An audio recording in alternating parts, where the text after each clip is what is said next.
누가복음 13장 말씀 같이 보도록 하겠습니다. 누가복음 13장 31절부터 35절까지 말씀. 누가복음 13장 31절부터 35절까지 말씀입니다.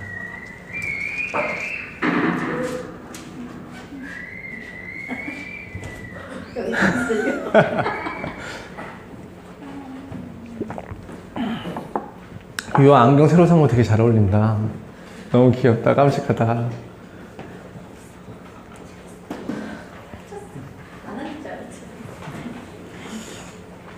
제가 한 절, 여러분이 한 절 이렇게 나눠서 교독하도록 하겠습니다. 31절부터 35절까지 말씀. 곧 그때에 어떤 바리새인들이 나와서 이르되 나가서 여기를 떠나소서 헤롯이 당신을 죽이고자 하나이다. 이르시되 너희는 가서 저 유오에게 이르되 오늘과 내일은 내가 귀신을 쫓아내며 병을 고치다가 제3일에는 완전하여 지리라 하라. 그러나 오늘과 내일과 모레는 내가 갈 길을 가야 하리니 선지자가 예루살렘 밖에서는 죽는 법이 없느니라.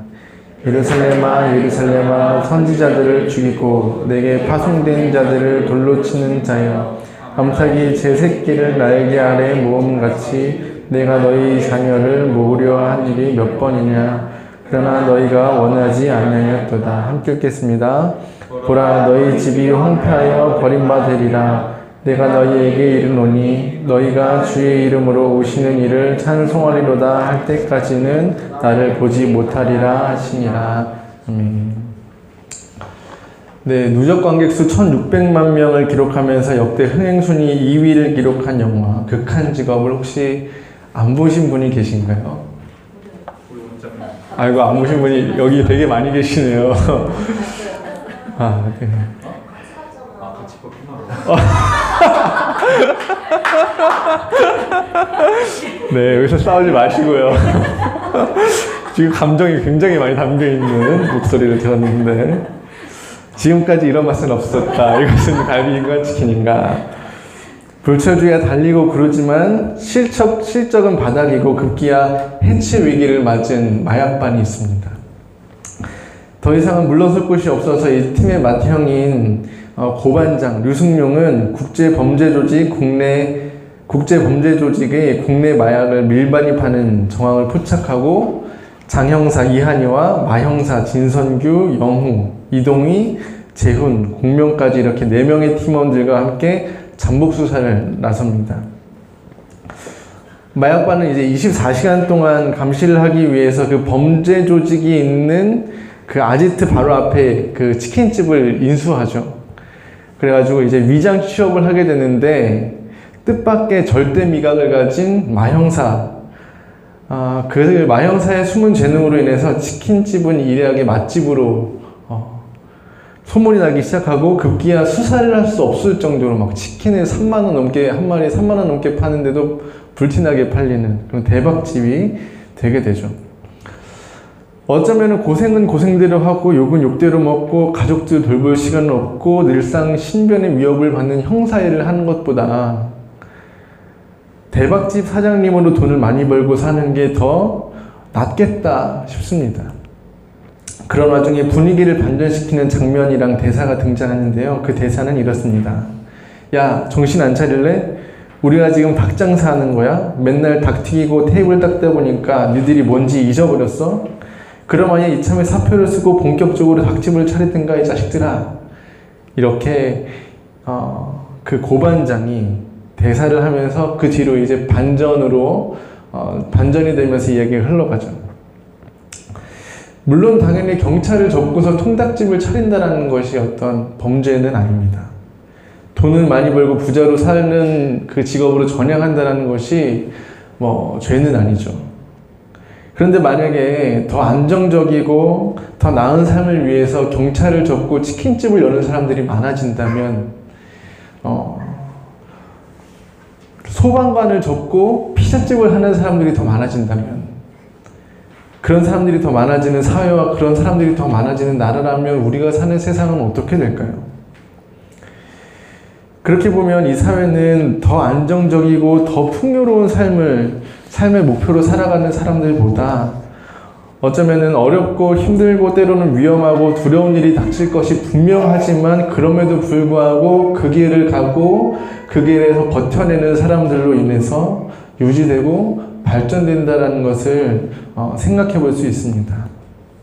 그런데 반대로 오히려 그런 사람들이 자기의 정체성을 망각하고 자기 신념을 저버리게 되면 더 큰 일이 생기죠.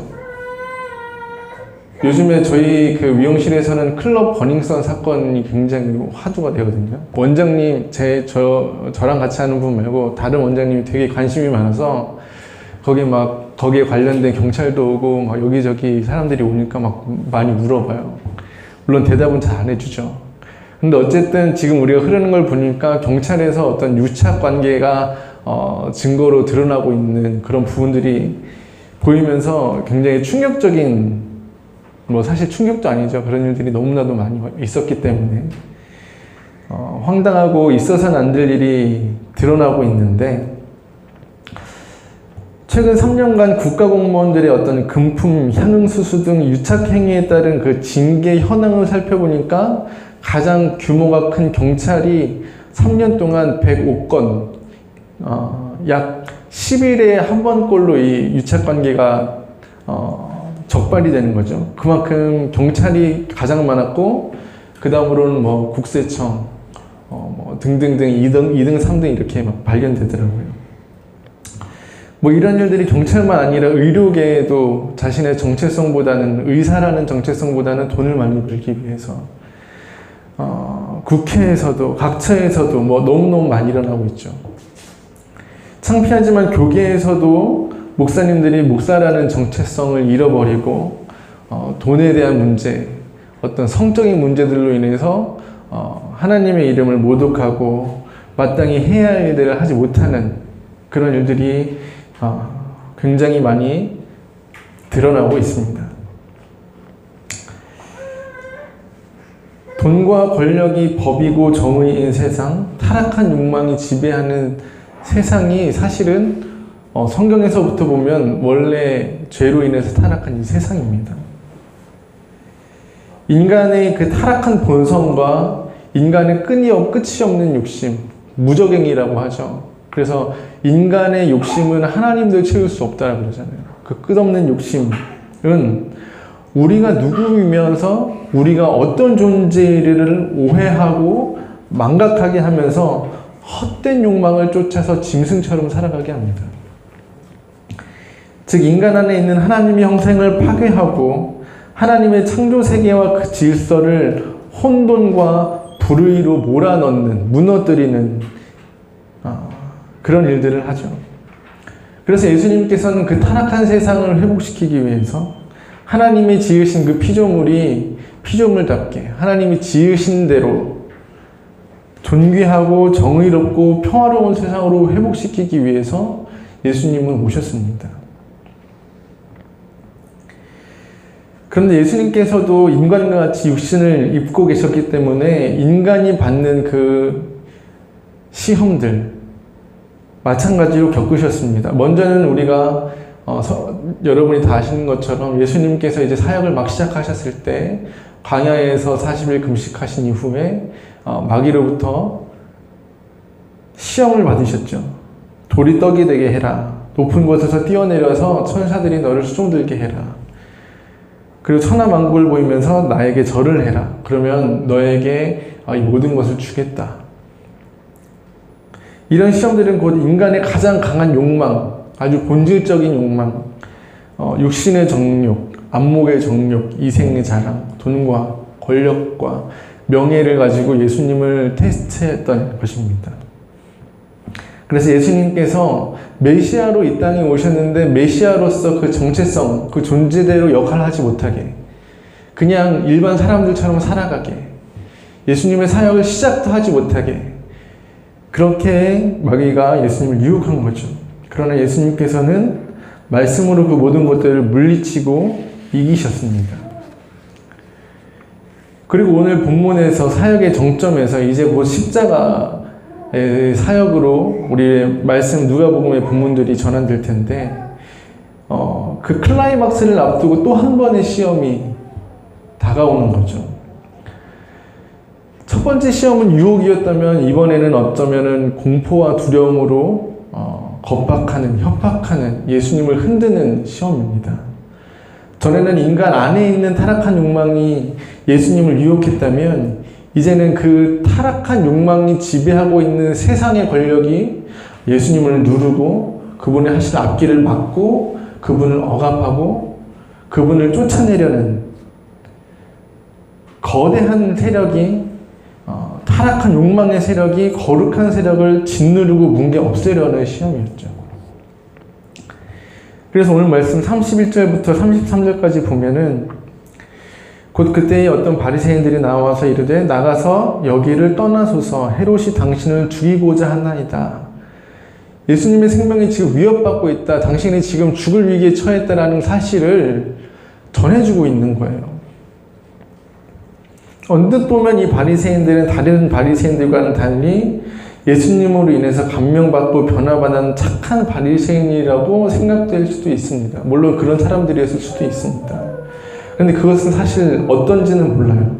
정말 예수님을 생각해서 그분을 보호하기 위해서 그렇게 이야기를 한 것인지 아니면은 어떤 생명의 위협이 당신 앞에 있다라는 것으로 바리새인들의 어떤 바운더리에서 예수님을 쫓아내고자 했던 것인지는 어떤 의도가 있는지는 사실 파악하기는 어렵습니다. 아무래도 자기들의 손에 피를 묻히는 것보다 손에 피를 묻히기 전에 예수라는 존재를 죽이기 전에 어떤 그 두려움과 위협과 공포로 예수님이 스스로 도망가면 쫓아내면 그들에게는 훨씬 더 이익이겠죠. 유익하겠죠. 저는 아마도 후자의 가능성이 더 크다고 느껴집니다만은 어쨌든 바리새인들이 전한 말은 예수님께서 그분의 메시아로서 앞으로 감당해야 할 사역에 있어서 자기의 존재와 정체성과 자기의 길을 두렵고 떨리고 흔드는 말이었음에 분명합니다. 분명히 예수님께서 자기가 언젠가는 죽게 될 거라는 것, 어떻게 죽게 될지를 알고 계셨겠지만 그것이 이제 실제로 다가오게 됐을 때에는 그 느낌이 완전 다르겠죠. 남자들은 어쩌면 아실지도 모르겠지만 우리가 어렸을 때는 누구나 다 군대 간다는 걸 알고 있잖아요. 그런데 이제 군대 가기 바로 전날 밤에 그 전과는 완전 다른 그 잠도 안 오고 내 마음을 뭔가 짓누르고 있는 것 같은 그 느낌이 현실이 되어야 오는 것 같잖아요. 그런 것처럼 예수님도 그분께서 이제 자기가 어떤 사역을 감당하셔야 될지 알고 계셨지만 어쩌면 아셨기 때문에 누구보다 더 정확하게 아셨기 때문에 그것이 이제 내 코앞으로 다가왔을 때 더 두렵고 더 떨리고 더 도망가고 싶은 마음이 굴뚝 같았을 것입니다.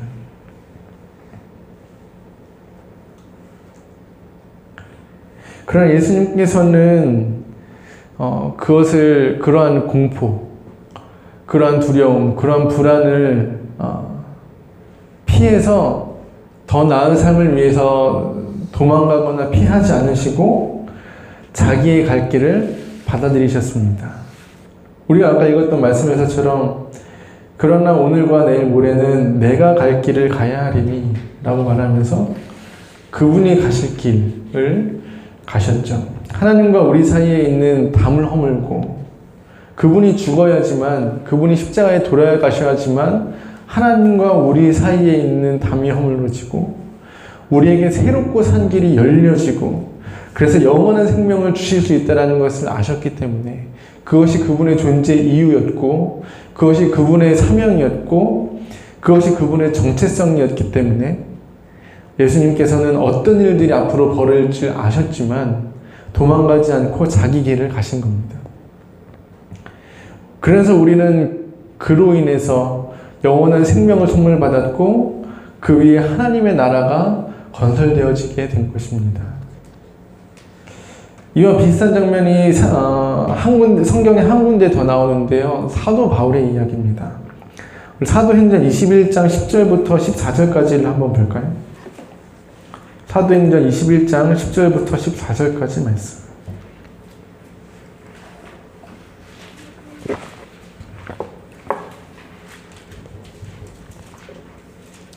여기도 이제 사도 바울의 막바지인데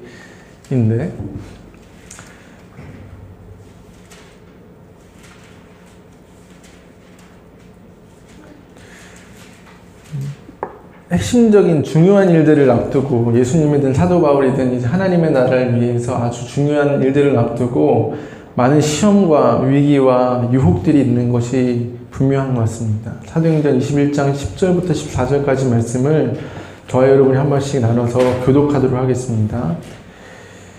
여러 날에 머물러 있더니 아가보라 하는 한 선지자가 유대로부터 내려와 우리에게 와서 바울의 띠를 가져다가 자기 수족을 잡아매고 말하기를 성령이 말씀하시되 예루살렘에서 유대인들이 이같이 이 띠 임자를 결박하여 이방인의 손에 넘겨주리라 하거늘 우리가 그 말을 듣고 그곳 사람들과 더불어 바울에게 예루살렘으로 올라가지 말라 권하니 바울이 대답하되 여러분이 어찌하여 울어 내 마음을 상하게 하느냐 나는 주 예수의 이름을 위하여 결박당할 뿐 아니라 예루살렘에서 죽을 것도 각오하였노라 하니 함께 읽겠습니다. 그가 권함을 받지 아니하므로 우리가 주의 뜻대로 이루어지이다 하고 그쳤노라.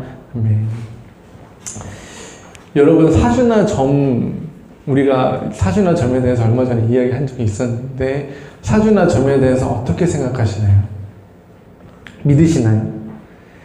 많은 사람들이 과학이 발달하면서 어떤 종교나 미신에 대한 믿음이 점점 사라진다고 하는데 오늘날에도 어떤 사주팔자나 영적인 신비를 찾는 사람들이 굉장히 많이 있습니다. 그 결혼 준비하는 카페에도 보면은 결혼일을 택일한다라고 할 때 다 게시글을 보면은 철학관 같은 데 가가지고 날을 받아왔다. 어떤 날이 좋은지, 어떤 날이 손은 날인지, 어떤 날에 결혼하면 더 좋은지, 특별히 올해는 황금 돼지 해가지고 결혼하는 사람과 특별히 자녀를 낳는 사람들한테는 굉장히 좋은 해다라고 그렇게 막 이야기를 하던데 그리고 그 외에도 결혼을 앞두고는 장례식장에 가면 안 되는데 누가 돌아가셨어요. 예비 신랑의 할아버지가 돌아가셨는데 가야 되나요? 이런 글들이 올라와요. 너무나도 상식적으로 생각하면은 당연히 가야 되는데 그런 글들이 굉장히 많이 올라오더라고요. 그 외에도 결혼하기 전에는 다른 친구의 결혼식에 다른 사람의 결혼식에 가지 말라고 하는데 그런 얘기들이 저는 사주에 대해서 그다지 심도 있게 깊이 있게 생각해 본 적은 없는데 사주팔자나 혹은 점을 보는 게 어쩌면 맞을 수도 있다라고 생각은 듭니다. 사주라는 게 빅데이터를 이용한 거라서 신빙성이 있다라고도 이야기하지만 그렇지 않아도 정말 귀신이 그 앞일을 점지해 줄 수도 있다라고 생각을 해요.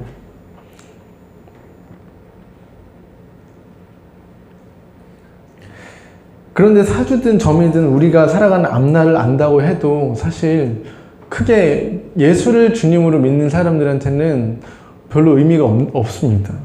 왜냐하면 그들이 알려주는 제시하는 방향과 우리가 가야 할 길은 다르기 때문이에요. 아예 다른 길을 가르쳐 주는 거예요.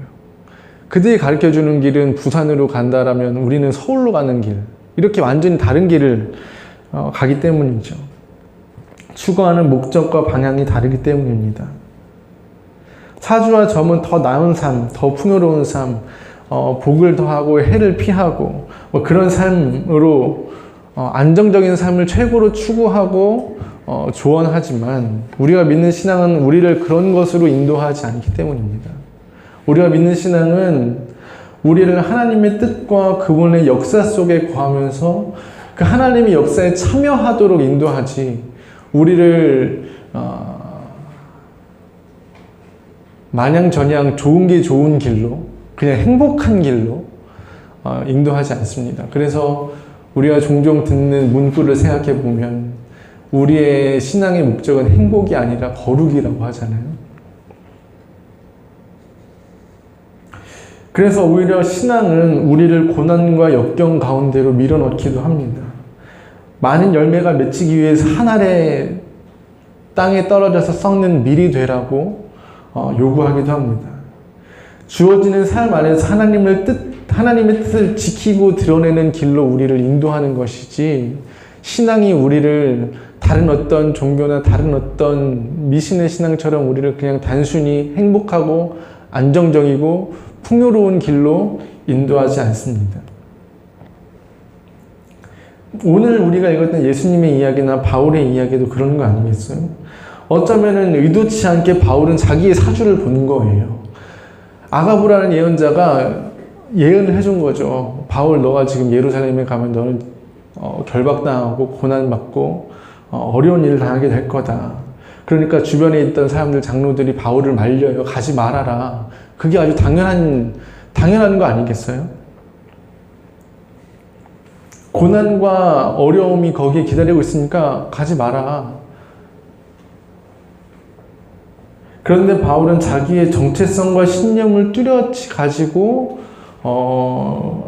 이렇게 고백합니다. 보라, 이제 나는 성령에 매여서 예루살렘으로 가는데 거기서 무슨 일을 당하는지 알지 못하노라. 오직 성령이 각 성에서 내게 증언하여 결박과 환난이 나를 기다린다 하시나 내가 달려갈 길과 주 예수께 받은 사명 곧 하나님의 은혜의 복음을 증언하는 일을 마치려 하면은 나의 생명조차 조금도 귀한 것으로 여기지 아니하노라.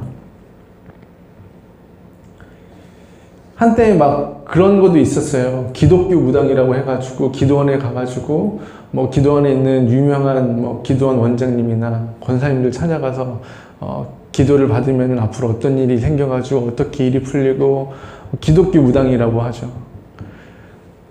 하나님도 우리에게 어떤 일이 일어나고 어떤 어려움이 닥칠지 알려주실 수도 있어요. 그런데 하나님은 우리에게 그것 뭐 좋은 길로 가고 위험한 길을 피해서 가라고 알려주시는 건 아닌 것 같아요.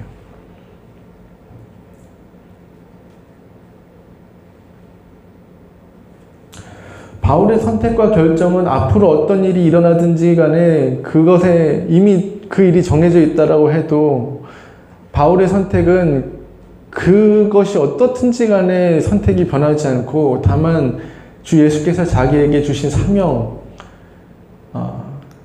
하나님의 은혜의 복음을 증언하는 그 사명대로 선택합니다.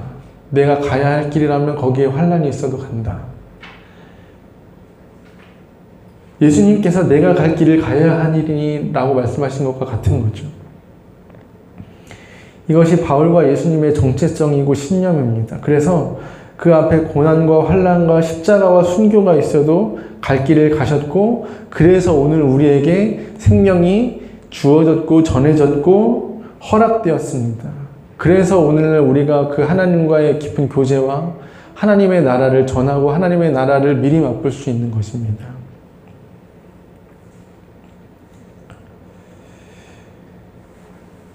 우리가 오늘날에는 교회에 다니고 예수를 믿고 그런 것이 굉장히 자유롭고 쉽지만 초대교회 예수님께서 돌아가시고 이제 교회들이 점점 확장되던 그 시기에는 신자가 되기가, 성도가 되기가 굉장히 어려웠습니다.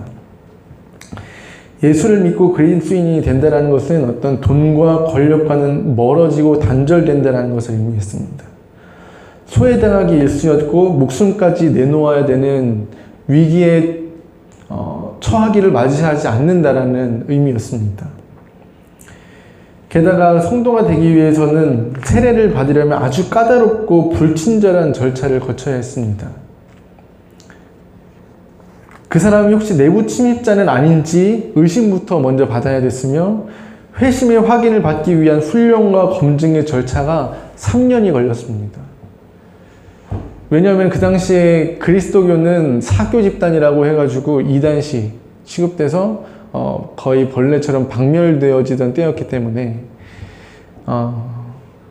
혹시나 이 사람이 내부 침입자, 스파이는 아닌지 검열이 필요했고 그것에 따라서 또한 그뿐만 아니라 이 사람이 참된 성도로 그리스도에 대한 믿음이 있는지 세례를 줄 만한 준비가 된 사람인지를 3년 동안이나 검증을 했습니다. 성경과 교리를 가르칠 것만이 아니라 진정 거듭난 삶을 살게 되었는지, 가난한 자를 돌보는지, 병든 자를 방문하는지, 나그네를 대접하고 원수를 용서했는지를 본인뿐만 아니라 가족과 친구와 이웃에게 확인한 다음에야 그리스도인으로 받아들이고 세례를 주었습니다. 이렇게 예수를 믿는 게 힘들면 누가 예수를 믿겠냐 싶었지만 당시에 4세기 초까지 매 10년마다 평균 40%씩 성장했고 로마 인구의 10%에 육박할 정도로 예수를 믿는 사람들이 많아졌다라고 해요. 초대교회 문서에 보면 불신자들에게 전도하라는 이야기가 잘 나오지 않습니다. 그것은 당시에 전도한다는 것이 너무 위험한 일이었기 때문에 전도가 중요한지 알지만 강요할 수 없었던 거예요.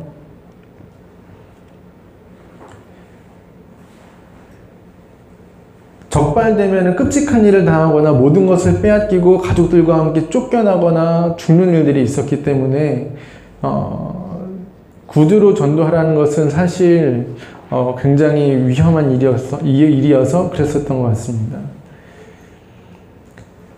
그렇기 때문에 전도라는 것이 그 당시에는 말로가 아니라 구별된 삶으로 되어져야 했습니다. 초대교회에서 예비신자를 위한 교훈서였던 퀴리누스에게라는 책을 보면은 여러분의 빛을 사람들에게 비추십시오. 우리는 말이 아니라 행동으로 말해야 합니다. 라고 써져 있습니다. 그런데 많은 핍박과 고난과 그 죽음의 위협 가운데도 그렇게 불 번지듯이 성장했었던 기독교의 변질이 일어난 시기가 있었는데 그것은 아이러니하게도 로마 황제 콘스탄티누스가 기독교를 국교로 정하면서부터였습니다. 당시에는 이 신들이 왕들이 다 자기가 왕이 되면 어떤 신을 등에 업고 그 정치를 펼쳤었는데 이 콘스탄티누스라는 왕도 이제 자기의 신을 등에 업어야 했었는데 지금까지 보니까 다른 왕들과 다른 신들은 보면 자기에게 어떤 풍요로움이나 왕이 죽거나 왕이 망하거나 하면 다 신들이 그 신을 믿던 사람들이 신을 갈아타는 거예요. 막. 그런데 이상하게 그 당시에 보니까 예수를 믿는 사람들은 그렇게 핍박하고 고난에도 이상하게 더 신앙이 강해지고 더 세력이 커지니까 이 콘스탄티누스라는 사람이 그러면은 나는 이 예수라는 이 기독교를 나의 신으로 정해야겠다 해서 그 기독교를 국교로 정하고 많은 사람들이 기독교를 믿게끔 했습니다. 거의 반강제적으로 믿어야 했죠. 그래야지 세금도 감면되고 어떤 직급에서도 올라갈 수 있고 여러 가지 이득들, 유익들이 삶에 끼치게 했습니다.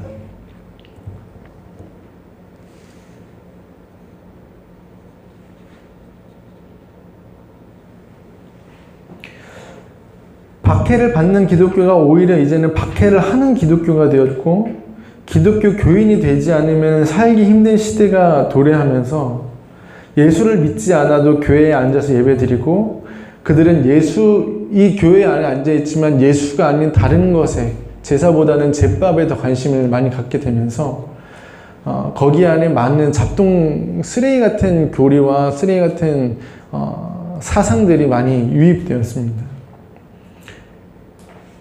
자기 유익을 위해서 교회에 나오고 신앙도 결국에는 그냥 단지 자기 구원으로만 한정되었고 축소되었고 하나님과의 관계도 개인의 내면의 문제와만 축소되었습니다. 어떤 삶의 총체적인 변화를 의미했던 회심이 실천적인 윤리는 빠지고 어떤 그냥 단순히 구원의 확신 정도로만 변질되고 말았습니다. 버려야 할 죄들을 그냥 가지고 있어도 아무런 문제가 없었고 그들의 삶이 굳이 변하지 않아도 예수를 믿는데 아무런 지장이 없었습니다. 그래서 이 회심의 변질이라는 책에서 크라이더는 이것이 기독교의 타락의 시발점이라고 이야기를 합니다. 교회에 나오면 그냥 간단한 절차에 의해서 예전에는 3년이나 아주 꼼꼼한 절차에 의해서 그리스도인이 되었다면 이제는 그냥 간단한 절차에 의해서 세례를 주었고 그러니까 성찬에 참여해서 예수 그리스도의 피와 살을 먹고 마셔도 아무런 감동이나 감흥이 없었고 감사함이 없었습니다. 그래서 이미 예수를 믿고 구원받았다는 교인들과 목회자들이 세상 사람들과 별반 다름이 없고 그들에게 그래서 다시 한 번 더 회심을 촉구해야 하는 그런 시대가 되어버린 것입니다. 물론 그 당시에도 이런 것들에 대해서 경각심을 가지고 새로운 공동체로 자기들의 그리스도인의 신앙을 지켜나가는 사람들이 있었고 그들에 의해서 지금까지 올바른 신앙이 전해지고 있는데 그럼에도 불구하고 오늘 우리의 신앙에서 우리의 교회 모습에서 보면 순수하지 않는 거룩하지 않은 것들이 우리 안에 많이 있다는 것을 보게 됩니다. 어느 시대이고 예수를 따르는 것이 성공에 이르는 지름길이었던 적은 단 한 번도 없습니다. 예수를 믿는 길, 예수를 따르는 길은 늘 좁고 협착한 길이었습니다.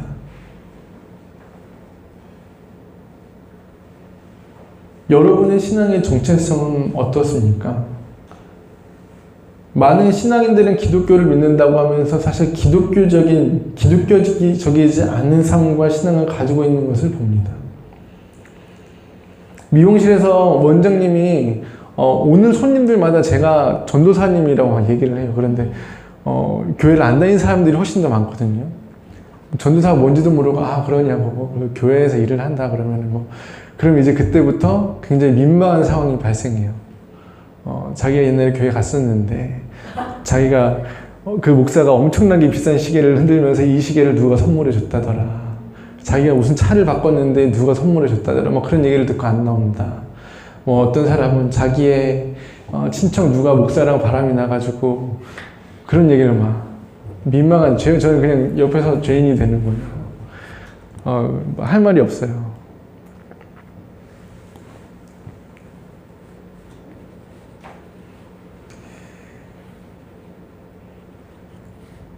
그러면은 저는 이제 죄인이 되고 입은 있지만 말을 할 수 없는 벙어리가 돼서 옆에서 그냥 죄인처럼 서 있고 그냥 내가 열심히 해야겠다 생각을 하죠. 나는 예수를 사랑한다. 그러나 크리스천은 싫어한다. 왜냐하면 그들은 예수를 닮지 않았기 때문이다. 라고 말한 간디의 말처럼 정말 교회는 이 땅에서 예수로 살아갈 사람들을 성도들을 예수를 닮게끔 가르치고 있는가? 우리는 그것을 추구하는가? 그것을 위해서 기도하고 우리의 욕망을 내려놓는가? 우리의 기도는 정말 무엇을 위해서 기도하고 있는가? 예수님께서는 그 제자들을 부를 때 그 제자들만 아니라 예수를 따른다라는 모든 사람들을 데리고 하신 말씀이 아무든지 나를 따라오려거든 자기 십자가를 지고 자기를 부인하고 나를 따라야 한다라고 말씀하셨습니다.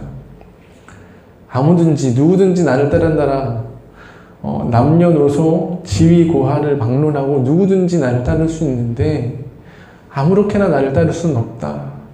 그래서 예수님한테 찾아온 많은 사람들, 부자 청년들, 그의 믿음이 얼마나 강했지만 그가 사는 삶이 얼마나 거룩했지만 그에 가지고 있었던 그 재물에 대한 사랑을 버리지 못했을 때 따르지 못했던 것처럼 누구든지 예수를 따를 수 있지만 아무렇게나 예수를 따를 수 없다라는 것이 예수님의 말씀입니다.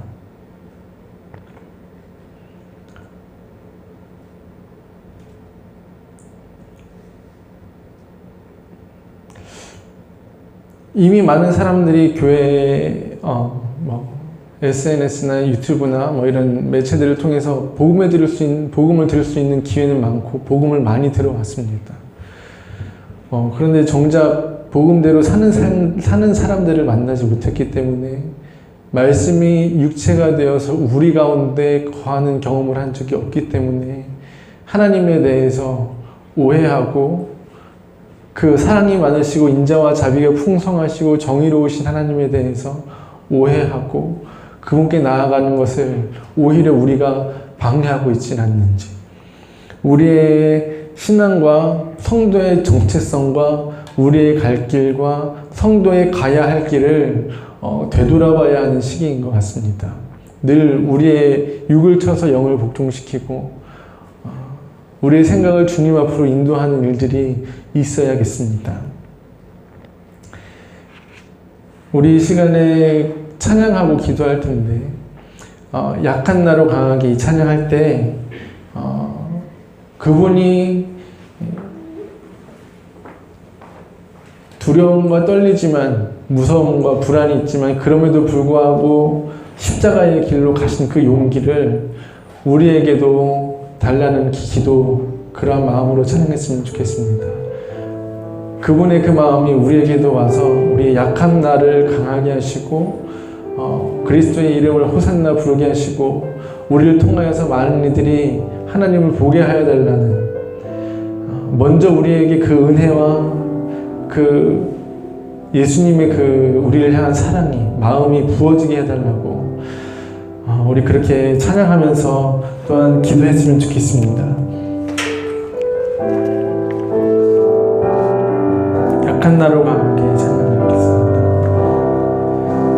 약한 나로 강하게 가난한 날 부하게 눈먼 날 볼 수 있게 주에게 한 번 더 고백합니다. 약한 나로 강하게 약한 나로 강하게 가난한 날 부하게 눈먼 날 볼 수 있게 주 내게 행하셨네.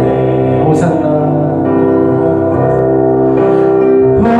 호산나 호산나 주님 단 어린 양 호산나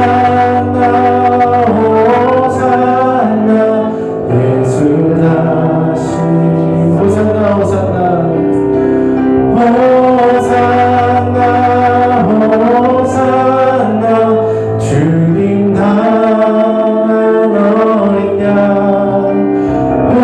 호산나 호산나 예수 다시 사 내가 건너야 할까 내가 건너야 할까 거기서 내 죄 씻겼네 이제 주의 사랑이 나를 향해 깊은 강에서 주가 깊은 강에서 주가 나를 일으키셨도다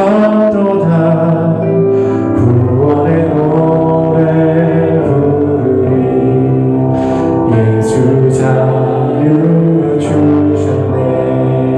호산나 호산나 호산나 주님 단 어린 양 호산나 호산나 예수 다시 사 호산나 호산나 호산나 호산나 주님 단 어린 양 호산나 호산나 예수 다시 사셨네. 우리 한번 다 같이 기도했으면 좋겠습니다. 한번 기도할 때에 주 예수님께서 우리를 위하여 죽임당한 도살당하여 죽임당하는 어린 양같이 그분의 길을 가신 것처럼 두렵고 떨림과 무서움과 공포 속에서도 우리를 살기 위하여서 그 길을 내가 가야 할 길을 가야 하리니 하면서 그 길을 가신 것처럼 또한 사도 바울이 우리에게 그 복음을 전달하기 위해서 나의 달려갈 길과 주 예수께 받은 사명과 하나님의 은혜의 복음을 전파하는 일에 나의 생명을 조금도 귀한 것으로 여기지 않는다라고 말했던 그 고백처럼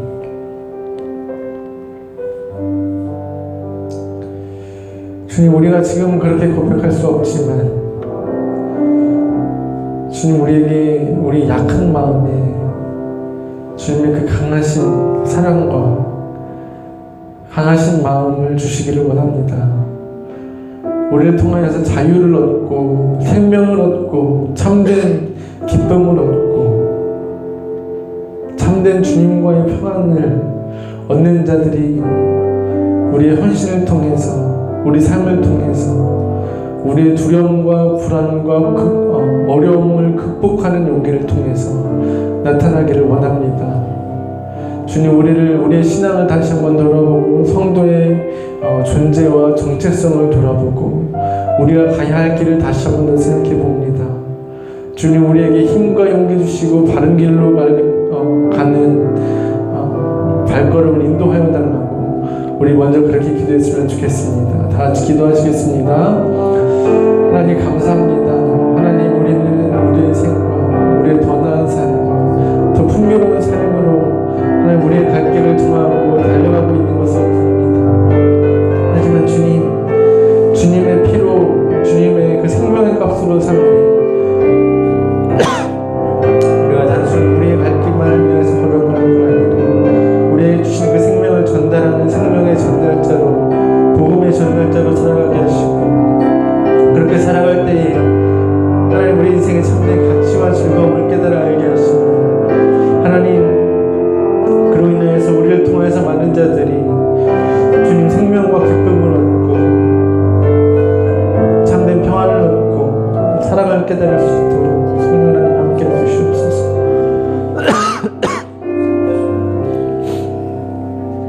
우리 한 번 더 기도했으면 좋겠습니다. 한 번 더 기도할 때에는 성령 하나님께서 각 사람 가운데 생각나게 하시는 사람이나 하게 하시는 일이 있다면 그것을 위하여서 기도했으면 좋겠습니다. 주님, 우리에게 용기를 주십시오.